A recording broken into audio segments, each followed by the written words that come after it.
Most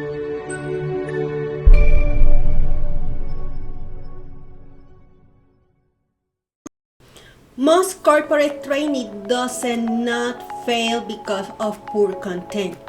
It fails because of poor strategy. Hi, welcome to the space of Agnes Elisa. I am Agnes Elisa, an eLearning instructional designer. Today, we are going to talk about why most corporate fails on training. In many organizations, training starts with our urgency. A regulation change, a policy updates, or an audit is approaching. So, a course is built or a learning solution. Employees complete, certificates are issued, the box is checked. But nothing changed. Why? Your completion rates are not performance metrics.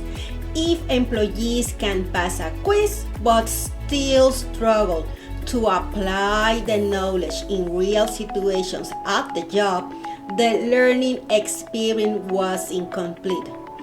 True instructional design begins with different questions. What behavior must change? What business metric needs to improve?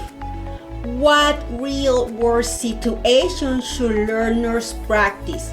When we design learning around context, application, and measurable outcomes, training moves performance. Compliance should reinforce excellence and not replace strategy. If your organization is reviewing its training strategy this year, ask yourself, are we delivering content or are we designing transformation? If you are ready to rethink your learning strategy, let's talk. Follow me in social media at the Space of Agnes Elisa, or you can subscribe to this channel. Also, you can book a free consultation at www.agneselisa.net. Remember to subscribe to the channel and turn on the bell. Thank you for seeing me and see you the next time.